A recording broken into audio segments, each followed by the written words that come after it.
Trikora dan akar pelanggaran HAM di Papua, balang-balang HAM di tanah Papua, bukanlah peristiwa yang tiba-tiba muncul, melainkan jejak panjang yang dimulai dari negara Indonesia sendiri. Akar persoalan itu bisa ditelusuri sejak pidato Presiden Soekarno pada 19 Desember 1961 yang dikenal dengan Trikora.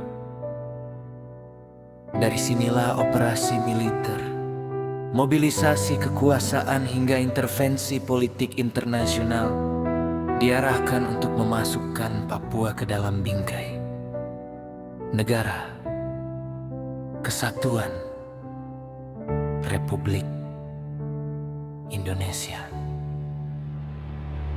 Namun dalam sejarah perdebatan di sidang Dipuki, Muhammad Hatta pernah menegaskan bahwa Papua berbeda dengan Indonesia. Biarkan bangsa Papua menentukan masa depan mereka sendiri. Pernyataan ini memperlihatkan adanya kesadaran sejak awal bahwa Papua memiliki identitas, sejarah, dan hak menentukan nasib sendiri yang berbeda. Tetapi suara itu dikubur oleh arus politik negara yang mengutamakan ekspansi teritorial di atas prinsip hak asasi manusia. Sejak Trikora, Papua menjadi ruang luka operasi militer pembatasan politik, diskriminasi, dan eksploitasi sumber daya alam berjalan seiring dengan marginalisasi masyarakat adat. Negara bukan hadir sebagai pelindung, melainkan sebagai aktor utama pelanggaran HAM. Realitanya, selama pendekatan militeristik dan kolonial terus dipelihara, masalah Papua tak akan pernah selesai. Yang dibutuhkan adalah keberanian mengakui sejarah, mendengar suara rakyat Papua, dan memberikan ruang bagi penentuan nasib sendiri secara bermartabat. Tanpa itu, kemerdekaan yang digembar-gemborkan Indonesia hanya menjadi paradoks bagi rakyat Papua yang terus dipinggirkan. Tanah dan kosmologi leluhur tanah Papua bukan sekadar wilayah geografis, melainkan kosmologi leluhur hutan, gunung, laut, dan sungai adalah tubuh kehidupan rakyat Papua. Menjaga tanah sama dengan menjaga eksistensi bangsa. Segala bentuk perampasan oleh negara, militer maupun investor adalah bentuk kolonialisme yang harus dilawan.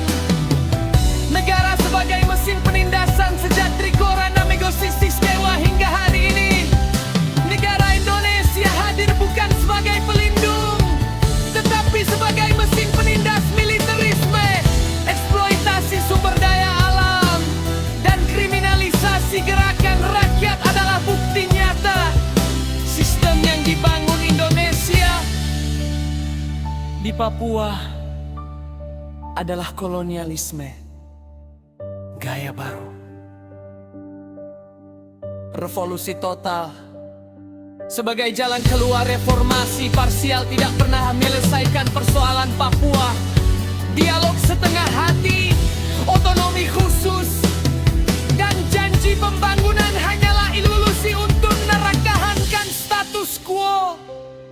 Jalan keluar sejati adalah revolusi total, pembongkaran sistem kolonial, kapitalis, dan militeristik yang bercokol di Papua.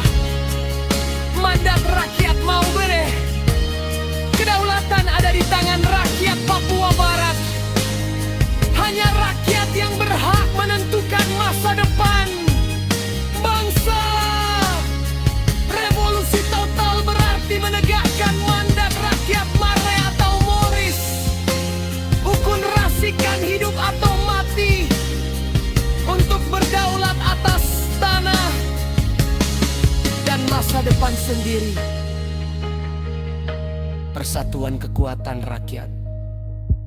Revolusi tidak lahir dari individu terisolasi, tetapi dari persatuan kolektif masyarakat adat, mahasiswa, buruh, petani, perempuan, dan pemuda persatuan adalah senjata menghadapi kolonialisme. Di setiap kota, di setiap kampung, rakyat harus bersatu dalam satu barisan perlawanan. Dunia internasional, Papua Barat bukan isu domestik Indonesia, melainkan isu kemanusiaan global. Revolusi Papua adalah bagian dari revolusi dunia, melawan kolonialisme, kapitalisme, dan imperialisme. Dukungan solidaritas internasional adalah kekuatan tambahan, namun inti kekuatan tetap ada di rakyat Papua sendiri.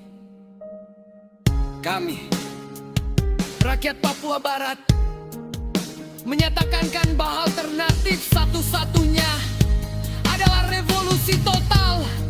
Tidak ada kebebasan tanpa perlawanan, tidak ada keadilan tanpa pengorbanan.